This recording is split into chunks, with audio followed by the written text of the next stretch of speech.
여러분, 혹시 기도할 때 막막하신 적은 없으신가요? 무엇을 어떻게 기도해야 할지 모르겠고, 하나님께서 내 기도를 정말 들으시는지 확신이 서지 않을 때가 있으실 겁니다. 특히 어려운 상황에 처했을 때나 마음이 복잡할 때는 더욱 그렇습니다. 기도의 문을 열고 싶지만 어떤 말부터 꺼내야 할지 모르겠는 그런 경험, 누구나 한 번쯤은 해보셨을 것입니다. 그런데 예수님께서는 제자들에게, 그리고 오늘 우리에게 완벽한 기도의 모범을 보여주셨습니다. 바로 주기도문입니다. 마태복음 6장 9절에서 13절까지 기록된 이 기도는 단순한 암송용 기도가 아닙니다. 하나님의 마음과 뜻을 담은 놀라운 영적 비밀이 숨어 있는 기도입니다. 오늘은 주기도문을 제대로 기도할 때 나타나는 세 가지 놀라운 기적에 대해 함께 나누어 보겠습니다. 이 시간이 여러분의 기도 생활을 완전히 바꾸고 하나님과의 관계를 새롭게 만드는 전환점이 되기를 바랍니다. 영상 제작에 큰 힘이 되는 구독과 좋아요 한 번씩 부탁드리겠습니다. 더 많은 분들과 하나님의 은혜를 나누는데 큰 도움이 됩니다. 지금 바로 시작하겠습니다. 하늘에 계신 우리 아버지여, 이름이 거룩히 여김을 받으시오며. 주기도문의 첫 번째 구절입니다. 이 한 문장이 우리에게 가져다주는 첫 번째 기적은 바로 하나님과의 관계가 회복되는 놀라운 변화입니다. 여러분, 여기서 가장 중요한 단어는 무엇일까요? 바로 아버지라는 호칭입니다.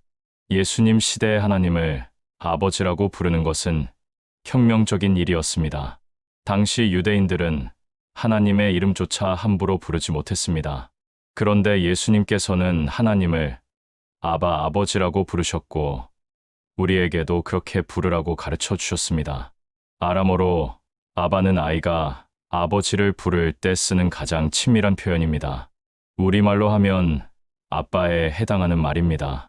이것은 하나님과 우리 사이의 관계가 얼마나 친밀하고 개인적인지를 보여줍니다. 더 이상 우리는 하나님을 멀리 계신 무서운 심판자로만 생각할 필요가 없습니다. 사랑이 많으시고 자상하신 아버지로서 가까이 다가갈 수 있는 것입니다. 실제로 한 성도의 간증을 들어보겠습니다. 이분은 어릴 때부터 엄한 아버지 밑에서 자라났습니다. 아버지는 늘 비판적이었고 사랑을 표현하는 일이 거의 없었습니다. 그래서 하나님도 그런 분이실 거라고 생각했습니다. 기도할 때마다 죄책감과 두려움이 먼저 들었고 하나님께서 자신을 사랑하신다는 확신이 없었습니다. 그런데 어느 날 주기도문을 묵상하다가 하늘에 계신 우리 아버지여라는 구절에서 깊은 감동을 받았습니다. 하나님은 정죄하시는 분이 아니라 사랑으로 품어주시는 아버지라는 것을 깨달았습니다. 그분은 이렇게 고백했습니다. 그때부터 기도가 완전히 바뀌었습니다. 이전에는 하나님 앞에 나가는 것이 부담스러웠는데 이제는 사랑하는 아버지께 다가가는 기쁨이 되었습니다. 하늘에 계신이라는 표현도 깊은 의미가 있습니다. 이것은 하나님의 거룩하심과 전능하심을 나타냅니다. 우리 아버지이시지만 동시에 온 우주를 다스리시는 전능하신 하나님이라는 뜻입니다. 이 땅의 어떤 아버지도 완벽할 수 없지만 하늘 아버지는 완전하시고 신실하신 분입니다. 우리 아버지라고 할 때 우리도 중요합니다. 이것은 개인적인 기도이지만 동시에 공동체적인 기도임을 보여줍니다. 하나님은 나만의 아버지가 아니라 모든 믿는 자들의 아버지이십니다. 이 고백을 할 때 우리는 하나님의 가족 공동체에 속해 있다는 따뜻한 소속감을 경험하게 됩니다. 또 다른 성도의 이야기를 들어보겠습니다. 이분은 오랫동안 외로움에 시달렸습니다. 가족도 멀리 있고 친구도 많지 않아서 늘 혼자라는 생각에 우울했습니다. 그런데 주기도문을 기도하면서 우리 아버지라는 표현의 의미를 깨달았습니다. 자신이 혼자가 아니라 전 세계 수많은 형제자매들과 함께 한 아버지를 모시고 있다는 것을 알게 되었습니다. 그 후 교회 공동체에 대한 마음이 바뀌었습니다. 예배에 참석할 때도 혼자가 아니라 영적 가족들과 함께 아버지께 나아간다는 기쁨을 느꼈습니다. 기도할 때도 개인적인 필요만 구하는 것이 아니라 형제자매들을 위해서도 기도하게 되었습니다. 이름이 거룩히 여김을 받으시오며, 이 구절은 하나님의 이름과 명예가 높임을 받기를 구하는 기도입니다. 우리의 필요를 구하기 전에 먼저 하나님의 영광을 구하는 것입니다. 이것이 바로 올바른 기도의 시작입니다. 거룩히 여김을 받는다는 것은 히브리어로 카도시라는 단어에서 나온 말인데, 이는 구별되다, 성별되다는 의미입니다. 하나님의 이름이 이 땅에서 특별하고 존귀하게 여겨지기를 바라는 기도입니다. 우리의 삶을 통해서도, 우리의 말과 행동을 통해서도 하나님의 이름이 영광을 받으시기를 구하는 것입니다. 실제로 이렇게 기도하기 시작한 한 집사님의 간증입니다. 이분은 직장에서 항상 자신의 성과와 인정받는 것에만 관심이 있었습니다. 기도할 때도 주로 승진이나 성공을 위한 기도가 대부분이었습니다. 그런데 주기도문을 제대로 배우면서 기도의 우선순위가 바뀌었습니다. 매일 아침 출근 전에 하나님 아버지, 오늘 제 삶을 통해 아버지의 이름이 거룩히 여김을 받게 해주세요라고 기도하기 시작했습니다. 그러자 직장에서의 태도가 바뀌었습니다. 자신의 이익보다는 정직하고 섬기는 마음으로 일하게 되었습니다. 동료들이 그의 변화를 알아보고 요즘 뭔가 다르다는 말을 하기 시작했습니다. 몇 달 후에는 상사가 따로 불러서 당신 때문에 회사 분위기가 좋아졌다는 말을 들었습니다. 그분은 이렇게 고백했습니다. 하나님의 영광을 구했더니 오히려 제게도 복이 돌아왔습니다. 하나님의 이름이 높임을 받는 것이 얼마나 큰 축복인지 깨달았습니다. 여러분, 이것이 바로 주기도문이 가져다주는 첫 번째 기적입니다. 하나님을 아바 아버지로 부르며 그분의 이름을 높이는 기도를 드릴 때 우리와 하나님 사이의 관계가 회복됩니다. 더 이상 종과 주인의 관계가 아니라 자녀와 아버지의 친밀한 관계를 경험하게 됩니다. 오늘부터 여러분도 이렇게 기도해 보세요. 하늘에 계신 우리 아버지여, 이름이 거룩히 여김을 받으시오며, 이 고백이 여러분의 마음에 뿌리 내릴 때 하나님과의 관계가 새롭게 회복되는 놀라운 기적을 경험하게 될 것입니다. 하나님과의 관계가 회복되는 첫 번째 기적을 나누었습니다. 이제 주기도문이 가져다주는 두 번째 기적에 대해 말씀드리겠습니다. 바로 하나님의 뜻에 순복할 때 임하는 참된 평안입니다. 나라가 임하시오며 뜻이 하늘에서 이루어진 것 같이 땅에서도 이루어지다. 주기도문의 두 번째와 세 번째 구절입니다. 여러분, 이 기도는 우리 삶의 우선순위를 완전히 바꿔놓는 혁명적인 기도입니다. 나라가 임하시오며라는 기도는 하나님의 통치가 이 땅에 그리고 우리 삶에 임하기를 구하는 것입니다. 여기서 말하는 나라는 단순히 지리적인 영토가 아닙니다. 하나님의 주권과 다스리심이 실현되는 영역을 의미합니다. 우리 마음에, 우리 가정에, 우리 직장에, 우리가 속한 모든 곳에 하나님의 나라가 임하기를 바라는 기도입니다. 현실적으로 생각해 보세요. 우리는 매일 수많은 선택의 기로에 서게 됩니다. 어떤 결정을 내릴 것인가, 어떤 말을 할 것인가, 어떤 태도를 보일 것인가를 결정해야 합니다.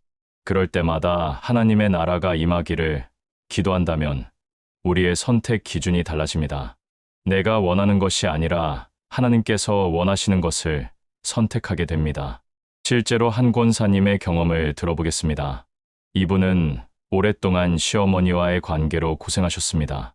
성격도 다르고 생각도 달라서 만날 때마다 갈등이 있었습니다. 어느 날은 너무 화가 나서 더 이상 못 참겠다는 생각까지 들었습니다. 그런데 그때 주기도문의 나라가 임하시오며라는 구절이 마음에 떠올랐습니다. 그분은 이렇게 기도했습니다. 하나님 아버지, 제 마음에 하나님의 나라가 임하게 해주세요. 제가 원하는 대로가 아니라 하나님께서 원하시는 대로 시어머니를 대할 수 있게 해주세요. 놀라운 일이 일어났습니다. 기도를 마치고 나니 마음에 평안이 임했습니다. 시어머니에 대한 분노가 사라지고 오히려 불쌍한 마음이 들었습니다. 그 후로 만날 때마다 먼저 나라가 임하시오며를 기도하고 나서 대화를 나누었습니다. 몇 달 후에는 시어머니가 먼저 요즘 며느리가 많이 달라졌다는 말씀을 하셨습니다. 뜻이 하늘에서 이루어진 것 같이 땅에서도 이루어지다. 이 기도는 더욱 구체적입니다. 하나님의 뜻이 하늘에서처럼 완전하게 이 땅에서도 이루어지기를 구하는 것입니다. 하늘에서는 아무도 하나님의 뜻을 거역하지 않습니다. 천사들도 모든 피조물들도 하나님의 뜻에 완전히 순종합니다. 그런데 이 땅에서는 어떻습니까? 사람들이 자기 뜻대로 살려고 하고 하나님의 뜻을 거역하려고 합니다. 우리 자신도 솔직히 고백하자면 때로는 하나님의 뜻보다 내 뜻을 앞세우려고 할 때가 있습니다. 이 기도는 그런 우리의 모습을 회개하고 하나님의 뜻에 온전히 순복하겠다는 결단의 기도입니다. 또 다른 성도의 이야기를 들어보겠습니다. 이분은 사업을 하시는 분이었는데 어려운 경제 상황으로 인해 회사가 위기에 처했습니다. 직원들 월급도 밀리고 빚도 늘어만 갔습니다. 그때 한 거래처에서 부정한 방법으로 큰 계약을 따낼 수 있는 기회가 왔습니다. 양심상 옳지 않다는 것을 알면서도 유혹이 컸습니다. 고민하던 중에 주기도문을 기도하게 되었습니다. 뜻이 하늘에서 이루어진 것 같이 땅에서도 이루어지다. 이 구절을 반복해서 기도하면서 하나님께 간구했습니다. 하나님 아버지, 제가 어떤 선택을 해야 할지 모르겠습니다. 하지만 아버지의 뜻대로 하겠습니다. 기도를 마치고 나니 마음이 정해졌습니다. 부정한 계약을 거절하기로 결정했습니다. 당장은 더 어려워질 것 같았지만 양심의 평안을 얻었습니다. 그리고 몇 주 후 예상치 못한 곳에서 정당한 방법으로 더 큰 계약이 들어왔습니다.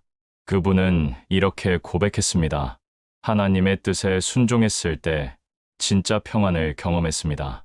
그리고 하나님께서 더 좋은 길로 인도해 주셨습니다. 여러분, 하나님의 뜻에 순복한다는 것이 결코 손해보는 일이 아닙니다. 오히려 그럴 때 참된 평안과 축복을 경험하게 됩니다. 우리가 아무리 계획을 세우고 노력해도 하나님의 뜻과 맞지 않으면 결국 헛수고가 됩니다. 하지만 하나님의 뜻 안에서 살아갈 때는 모든 것이 합력하여 선을 이루게 됩니다. 한 자매님의 간증도 들어보겠습니다. 이분은 결혼을 앞두고 있었는데 준비 과정에서 예비 신랑과 심한 갈등이 생겼습니다. 성격 차이도 크고 신앙관도 달라서 과연 결혼을 해도 될지 고민이 되었습니다. 주변에서는 이미 모든 준비를 다 했는데 지금 와서 취소할 수는 없다고 말했습니다. 그런데 주기도문을 기도하면서 마음의 평안을 구했습니다. 하나님 아버지, 제 생각이 아니라 아버지의 뜻이 이루어지게 해주세요. 여러 번 기도한 후에 마음에 확신이 왔습니다. 결혼을 미루고 더 시간을 갖기로 결정했습니다. 주변 사람들은 이해하지 못했지만 본인은 평안했습니다. 그리고 1년 후 진짜 하나님께서 예비하신 신앙의 동역자를 만나게 되었습니다. 그분은 이렇게 고백했습니다. 그때 하나님의 뜻에 순종하기 잘했다는 생각이 듭니다. 사람의 생각과 하나님의 뜻이 다를 때는 반드시 하나님의 뜻을 따라야 한다는 것을 배웠습니다. 사도 바울도 이런 고백을 했습니다. 우리가 알거니와 하나님을 사랑하는 자, 곧 그의 뜻대로 부르심을 입은 자들에게는 모든 것이 합력하여 선을 이루느니라. 로마서 8장 28절 말씀입니다. 하나님의 뜻 안에서 살아갈 때 모든 일이 결국은 좋은 결과로 이어진다는 약속입니다. 그런데 여기서 중요한 것은 하나님의 뜻을 어떻게 알 수 있느냐 하는 것입니다. 가장 확실한 방법은 성경 말씀을 통해서입니다. 하나님의 뜻은 성경에 이미 기록되어 있습니다. 사랑하라, 용서하라, 정직하라, 겸손하라는 것들이 모두 하나님의 뜻입니다. 그리고 기도를 통해서도 하나님의 뜻을 분별할 수 있습니다. 특히 주기도문처럼 하나님의 뜻에 순복하겠다는 마음으로 기도할 때 성령님께서 우리 마음에 확신을 주십니다. 마음의 평안이 임하는 방향이 대개 하나님의 뜻인 경우가 많습니다. 또한 신앙의 선배들이나 목회자들과의 상담을 통해서도 도움을 받을 수 있습니다. 혼자만의 생각으로는 주관적일 수 있지만 영적으로 성숙한 분들의 조언을 들으면 더 객관적으로 하나님의 뜻을 분별할 수 있습니다. 여러분, 이것이 바로 주기도문이 주는 두 번째 기적입니다. 하나님의 나라가 임하고 그분의 뜻이 이루어지기를 구할 때 우리 마음에 참된 평안이 임합니다. 내 뜻대로 되지 않더라도 하나님의 뜻 안에서 안식을 누릴 수 있게 됩니다. 오늘부터 여러분도 이렇게 기도해 보세요. 나라가 임하시오며 뜻이 하늘에서 이루어진 것 같이 땅에서도 이루어지다. 이 기도가 여러분의 일상 속에서 살아 역사할 때 어떤 상황에서도 평안을 잃지 않는 놀라운 축복을 경험하게 될 것입니다. 하나님과의 관계 회복과 그분의 뜻에 순복할 때 오는 평안에 대해 나누었습니다. 이제 주기도문이 가져다주는 세 번째이자 가장 실제적인 기적에 대해 말씀드리겠습니다. 바로 일용할 양식과 용서, 그리고 보호하심을 경험하는 전인적 돌보심입니다. 오늘 우리에게 일용할 양식을 주시옵고 우리가 우리에게 죄 지은 자를 사하여 준 것 같이 우리 죄를 사하여 주시옵고 우리를 시험에 들게 하지 마시옵고 다만 악에서 구하시옵소서. 주기도문의 네 번째부터 여섯 번째 구절입니다. 여러분, 이 부분은 정말 놀랍습니다. 영적인 기도에서 갑자기 매우 현실적이고 실제적인 기도로 바뀝니다. 하나님의 영광을 구하고 그분의 뜻에 순복한 후에 이제 우리의 구체적인 필요를 아뢰는 것입니다. 이것이 바로 균형 잡힌 기도의 모습입니다. 오늘 우리에게 일용할 양식을 주시옵고 이 기도는 우리의 물질적 필요에 대한 간구입니다. 그런데 여기서 주목할 점은 오늘이라는 단어입니다. 내일이나 다음 달, 내년의 양식을 구하는 것이 아니라 오늘 하루 필요한 것을 구하는 기도입니다. 이것은 우리에게 매우 중요한 영적 교훈을 줍니다. 하나님께서는 우리가 과도한 염려와 걱정에 빠지지 않기를 원하십니다. 오늘 하루만 집중하고 내일 일은 내일 염려하라는 예수님의 가르침과 일치합니다. 마태복음 6장 34절에서 예수님께서 말씀하셨습니다.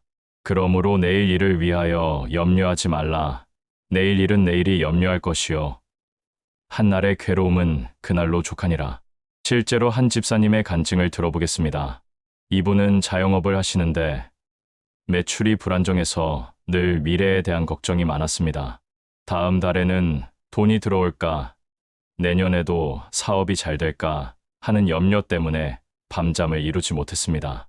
심지어 신앙생활도 제대로 할 수 없을 정도였습니다. 그런데 주기도문을 제대로 배우면서 오늘 우리에게 일용할 양식을 주시옵고라는 기도의 의미를 깨달았습니다. 하나님께서는 오늘 하루 필요한 것을 반드시 공급해 주신다는 약속을 믿기로 했습니다. 그 후 기도의 패턴이 바뀌었습니다. 매일 아침 이렇게 기도했습니다. 하나님 아버지, 오늘 하루 저희 가정에 필요한 모든 것을 공급해 주세요. 미래에 대한 염려는 내려놓고 오늘 하루만 충실히 살겠습니다. 놀라운 변화가 일어났습니다. 마음의 평안이 찾아왔고 일에도 더 집중할 수 있게 되었습니다. 그리고 실제로 매일매일 필요한 것들이 공급되는 것을 경험했습니다. 일용할 양식이라는 표현도 깊은 의미가 있습니다. 헬라어 원문에서는 에피우시오스 아르토스라고 하는데 이는 존재에 필요한 빵, 생명 유지에 꼭 필요한 양식이라는 뜻입니다. 사치품이나 과도한 것을 구하는 것이 아니라 생명을 유지하는 데 꼭 필요한 것을 구하는 기도입니다. 이것은 우리에게 올바른 물질관을 가르쳐 줍니다. 하나님께서는 우리에게 필요한 것을 공급해 주시지만 그것이 욕심이나 탐욕을 채워주시는 것은 아닙니다. 디모데전서 6장 8절에서 바울 사도가 말했습니다. 우리가 먹을 것과 입을 것이 있은즉 족한 줄로 알 것이니라. 진정한 만족은 많이 가지는 데 있지 않고 하나님께서 주신 것에 감사하는 마음에 있습니다. 또 다른 성도의 간증도 들어보겠습니다. 이분은 대기업에 다니면서 높은 연봉을 받았지만 늘 더 많이 벌어야 한다는 강박에 시달렸습니다. 승진과 연봉 인상만 생각하며 살았고 가족과 함께하는 시간도 거의 없었습니다. 성공한 것 같았지만 마음은 늘 공허했습니다. 그런데 건강에 문제가 생겨 병원에 입원하게 되었습니다. 그때 주기도문을 묵상하면서 일용할 양식의 의미를 새롭게 깨달았습니다. 그분은 이렇게 고백했습니다. 그동안 저는 일용할 양식이 아니라 1만 년치 양식을 모으려고 했던 것 같습니다. 정작 중요한 것들은 놓치면서 말이죠.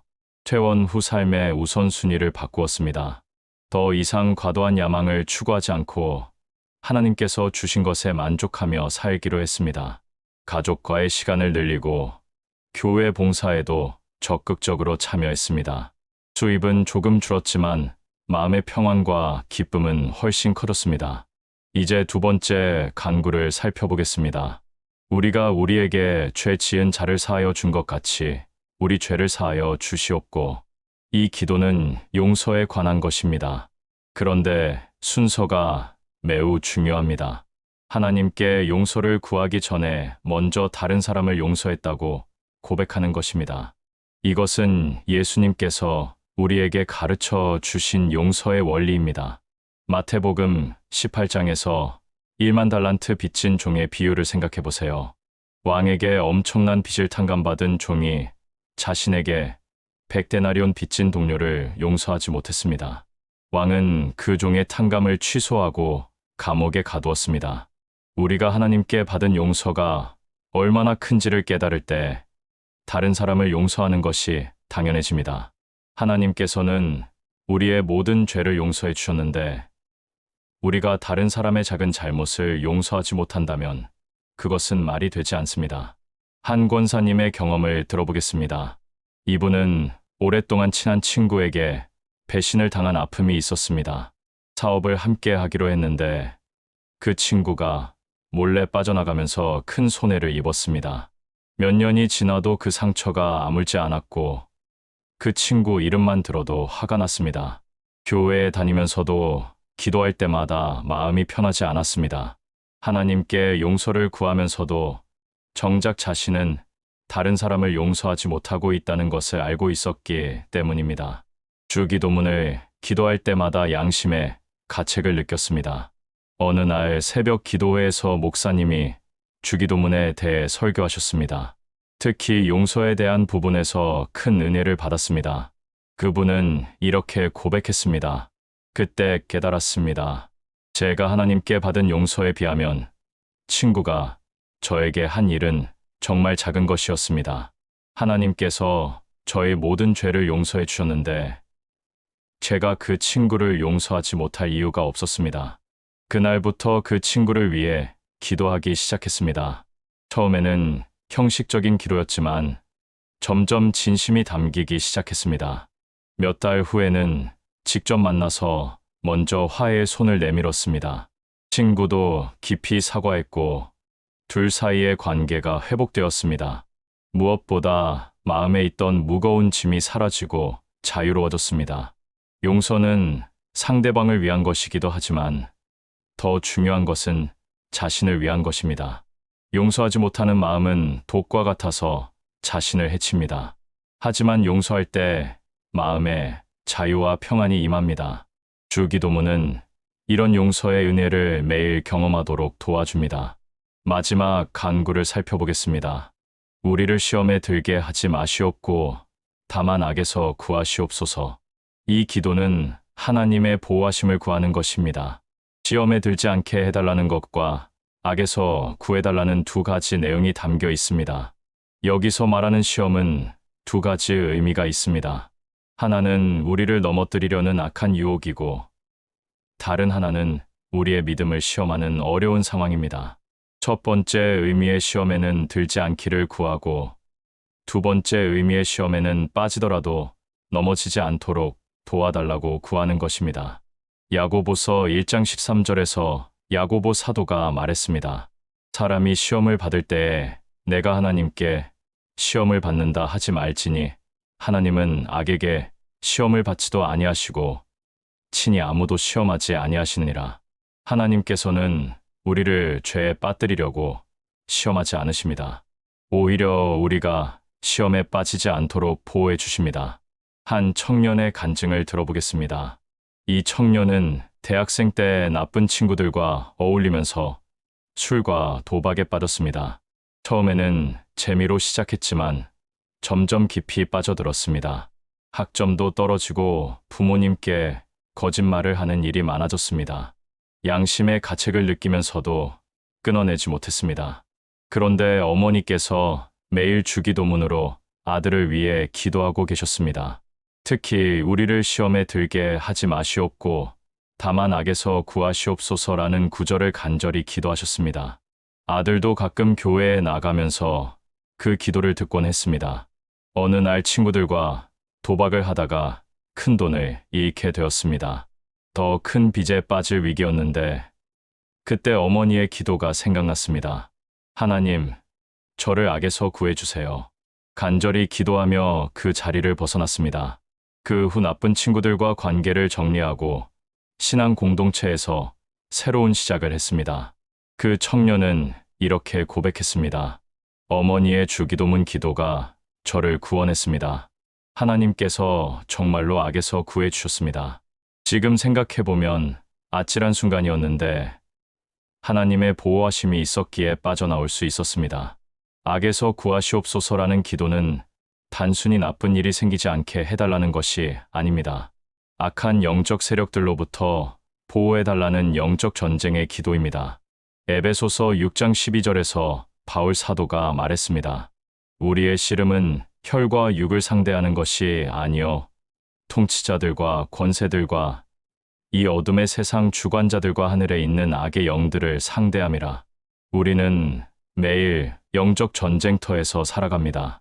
사탄은 우리를 넘어뜨리려고 온갖 방법을 동원합니다. 하지만 우리에게는 주기도문이라는 강력한 영적 무기가 있습니다. 매일 이 기도를 드릴 때 하나님께서 우리를 악한 세력들로부터 보호해 주십니다. 여러분, 이것이 바로 주기도문이 주는 세 번째 기적입니다. 일용할 양식을 공급받고 용서의 은혜를 경험하며 하나님의 보호하심 안에서 살아가는 전인적 돌보심입니다. 영적인 필요뿐만 아니라 육체적, 정서적, 관계적 필요까지 모두 채워주시는 하나님의 완전한 사랑을 경험하게 됩니다. 오늘부터 여러분도 이렇게 기도해 보세요. 오늘 우리에게 일용할 양식을 주시옵고 우리가 우리에게 죄 지은 자를 사하여 준 것 같이 우리 죄를 사하여 주시옵고 우리를 시험에 들게 하지 마시옵고 다만 악에서 구하시옵소서. 이 기도가 여러분의 삶에 뿌리 내릴 때 하나님의 전인적 돌보심을 날마다 경험하는 놀라운 축복을 누리게 될 것입니다. 지금까지 주기도문이 가져다주는 세 가지 놀라운 기적을 함께 나누었습니다. 하나님과의 관계 회복, 그분의 뜻에 순복할 때 오는 평안, 그리고 전인적 돌보심을 경험하는 은혜였습니다. 이제 주기도문의 마지막 부분을 통해 이 모든 축복이 어떻게 완성되는지 살펴보겠습니다. 나라와 권세와 영광이 아버지께 영원히 있사옵나이다. 아멘. 주기도문의 마지막 구절입니다. 이 고백은 우리가 지금까지 구한 모든 기도의 토대가 되는 선언입니다. 하나님께서만이 참된 왕이시고 모든 권세를 가지고 계시며 영광을 받으시기에 합당한 분이라는 고백입니다. 나라가 아버지께 영원히 있사옵나이다라는 고백을 할 때 우리는 이 세상의 그 어떤 권력이나 세력도 일시적이라는 것을 인정합니다. 정치적 권력도, 경제적 세력도, 심지어 악한 영적 세력들도 모두 한계가 있습니다. 오직 하나님의 나라만이 영원하고 불변합니다. 실제로 한 성도의 간증을 들어보겠습니다. 이분은 정치에 관심이 많아서 선거 때마다 크게 흥분하곤 했습니다. 자신이 지지하는 후보가 당선되면 기뻐하고 떨어지면 세상이 끝난 것처럼 절망했습니다. 정치적 상황에 따라 감정이 롤러코스터를 타는 듯했습니다. 그런데 주기도문을 깊이 묵상하면서 나라가 아버지께 영원히 있사옵나이다라는 구절에서 큰 깨달음을 얻었습니다. 이 땅의 모든 정치적 권력은 일시적이지만 하나님의 나라는 영원하다는 것을 깨달았습니다. 그 후 정치적 상황에 일희일비하지 않게 되었습니다. 물론 시민으로서의 책임은 다하지만 더 이상 정치에 절대적인 기대를 걸지 않게 되었습니다. 권세가 아버지께 영원히 있사옵나이다라는 고백도 마찬가지입니다. 이 세상에는 다양한 권세들이 있습니다. 정치적 권세, 경제적 권세, 사회적 영향력 등이 있습니다. 때로는 이런 권세들이 악하게 사용되어 의인들을 괴롭히기도 합니다. 하지만 궁극적으로 모든 권세는 하나님께로부터 나온 것이고 하나님께서 허락하신 범위 안에서만 작동합니다. 로마서 13장 1절에서 바울 사도가 말했습니다. 각 사람은 위에 있는 권세들에게 복종하라. 권세는 하나님으로부터 나지 않음이 없나니 모든 권세는 다 하나님께서 정하신 바라. 악한 권세라 할지라도 하나님의 주권 아래에 있다는 것입니다. 또 다른 성도의 경험을 들어보겠습니다. 이분은 직장에서 불의한 상사 때문에 고생했습니다. 그 상사는 권력을 남용해서 직원들을 괴롭혔고 정당한 평가도 하지 않았습니다. 이분은 매일 스트레스에 시달리며 하나님, 왜 저런 사람이 권력을 가지고 있습니까? 라고 원망 섞인 기도를 드렸습니다. 그런데 주기도문을 기도하면서 마음이 바뀌었습니다. 권세가 아버지께 영원히 있사옵나이다라는 고백을 할 때마다 하나님께서 모든 상황을 주관하고 계신다는 확신이 생겼습니다. 그 후 상사를 위해 기도하기 시작했습니다. 미워하는 마음 대신 불쌍히 여기는 마음이 생겼습니다. 몇 달 후 놀라운 일이 일어났습니다. 그 상사가 다른 부서로 발령을 받게 되었습니다. 그리고 새로 온 상사는 공정하고 인격적인 분이었습니다. 그분은 이렇게 고백했습니다. 하나님께서 때가 되면 모든 것을 정리해 주신다는 것을 배웠습니다. 진짜 권세는 하나님께 있다는 것을 실감했습니다. 영광이 아버지께 영원히 있사옵나이다라는 고백은 모든 영광과 찬송이 하나님께만 돌려져야 한다는 선언입니다. 우리가 무슨 좋은 일을 이루었거나 축복을 받았을 때 그 영광을 자신에게 돌리지 않고 하나님께 돌린다는 고백입니다. 다니엘서에서 느부갓네살 왕의 이야기를 생각해 보세요. 그는 자신이 이룬 바벨론의 영광을 자랑하다가 짐승과 같은 상태가 되었습니다. 하지만 하나님께 영광을 돌렸을 때 왕의 자리를 회복할 수 있었습니다. 모든 영광은 하나님께 속한 것임을 깨닫는 것이 중요합니다. 한 사업가의 간증을 들어보겠습니다. 이분은 작은 회사를 시작해서 큰 기업으로 키웠습니다. 처음에는 모든 것을 하나님의 은혜라고 고백했지만 성공할수록 점점 자만심이 생겼습니다. 내가 노력해서 이룬 것이라는 생각이 강해졌습니다. 주기도문도 형식적으로만 기도했습니다. 그런데 어느 날 큰 위기가 찾아왔습니다. 주요 거래처가 계약을 취소하면서 회사가 어려워졌습니다. 그때야 다시 겸손하게 하나님을 찾았습니다. 주기도문을 간절히 기도하면서 영광이 아버지께 영원히 있사옵나이다라는 고백을 새롭게 했습니다. 그분은 이렇게 고백했습니다. 그때 깨달았습니다. 제가 이룬 모든 것이 하나님의 은혜였다는 것을 말입니다. 영광을 하나님께 돌리지 않고 제게 돌렸기 때문에 시련이 온 것 같았습니다. 그 후 다시 겸손한 마음으로 사업에 임했고 하나님께서 새로운 길을 열어주셨습니다. 아멘이라는 마지막 고백도 중요합니다. 히브리어 아멘은 그렇습니다. 확실합니다. 진실로 그러합니다라는 의미입니다. 지금까지 기도한 모든 내용을 확신하며 동의한다는 표현입니다. 단순히 기도를 끝내는 관습적 말이 아니라 믿음의 확신을 담은 고백입니다. 요한계시록 3장 14절에서 예수님께서 자신을 아멘이신 이라고 소개하셨습니다. 예수님이 바로 모든 약속의 성취이시고 모든 기도의 응답이시라는 뜻입니다. 우리가 아멘으로 기도를 마칠 때 예수님의 이름으로 기도한다는 것을 고백하는 것입니다. 한 자매님의 간증을 들어보겠습니다. 이분은 기도할 때 아멘을 그냥 습관적으로만 말했습니다. 별다른 의미를 두지 않았습니다. 그런데 주기도문을 배우면서 아멘의 의미를 새롭게 알게 되었습니다. 그 후 기도를 마칠 때마다 아멘을 확신과 믿음으로 고백하기 시작했습니다. 놀라운 변화가 일어났습니다. 기도에 대한 확신이 생겼고 응답에 대한 기대도 커졌습니다. 실제로 기도 응답을 경험하는 일도 많아졌습니다. 그분은 이렇게 고백했습니다. 아멘으로 기도를 마칠 때마다 하나님께서 들어주실 것이라는 확신이 생깁니다. 이제 기도가 정말 하나님과의 대화가 되었습니다. 여러분, 지금까지 주기도문의 전체 내용을 함께 살펴보았습니다. 이 기도는 예수님께서 친히 가르쳐 주신 완벽한 기도의 모범입니다. 하나님과의 관계 회복부터 시작해서 그분의 뜻에 순복하고 일상의 필요를 구하며 용서와 보호를 간구하고 마지막에는 하나님께 모든 영광을 돌리는 완전한 구조를 가지고 있습니다. 이제 이 기도를 어떻게 우리의 일상 속에서 실제로 적용할 수 있는지 말씀드리겠습니다. 먼저 매일 정해진 시간에 주기도문을 기도하는 습관을 만드시기 바랍니다. 아침에 하루를 시작할 때, 점심시간에 잠깐의 여유가 있을 때, 저녁에 하루를 마무리할 때 등 자신에게 맞는 시간을 정해서 꾸준히 기도해 보세요. 단순히 암송하는 것으로 끝나지 마시고 각 구절의 의미를 묵상하며 기도하시기 바랍니다. 하늘에 계신 우리 아버지여라고 할 때는 하나님을 사랑하는 아버지로 생각하며 감사의 마음을 가지세요. 나라가 임하시오며라고 할 때는 하나님의 뜻이 내 삶에 이루어지기를 간구하세요. 가족들과 함께 주기도문을 나누는 시간도 가져보시기 바랍니다.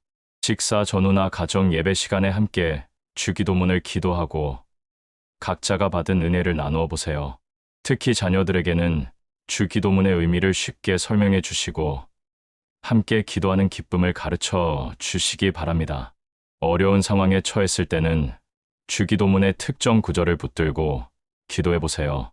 경제적 어려움이 있을 때는 일용할 양식을 주시옵고를 간구하고 인간관계에 문제가 있을 때는 우리 죄를 사하여 주시옵고를 기도하며 유혹이나 시험에 빠졌을 때는 악에서 구하시옵소서를 간절히 부르시세요. 또한 다른 사람들을 위해서도 주기도문으로 기도해 주시기 바랍니다.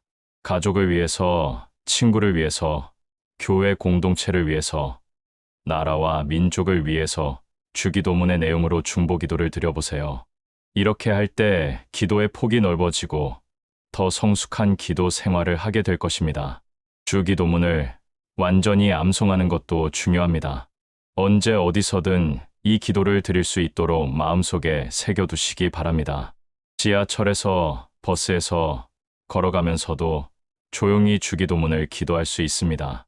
급한 상황이나 위급한 순간에도 이 기도가 여러분의 마음을 평안하게 해줄 것입니다. 교회에서도 주기도문의 은혜를 나누어 보세요. 구역 모임이나 새 모임에서 주기도문에 대한 각자의 경험과 깨달음을 나누고 함께 기도하는 시간을 가져보시기 바랍니다. 다른 성도들의 간증을 들으면서 주기도문의 새로운 면을 발견하게 될 것입니다. 무엇보다 주기도문을 기계적으로 반복하지 마시고 매번 새로운 마음으로 기도하시기 바랍니다. 하나님은 살아계신 분이시고 우리와 인격적인 관계를 맺기 원하십니다. 주기도문도 하나님과의 살아있는 대화가 되어야 합니다. 여러분, 주기도문은 2000년 전 예수님께서 제자들에게 가르쳐 주신 기도이지만 오늘 우리에게도 여전히 유효한 기도입니다. 시대가 바뀌고 환경이 달라져도 인간의 근본적인 필요는 변하지 않습니다. 하나님과의 관계, 그분의 뜻에 순종하는 삶, 일상의 필요 공급, 용서와 화해, 보호와 인도 등은 모든 시대, 모든 사람에게 필요한 것들입니다.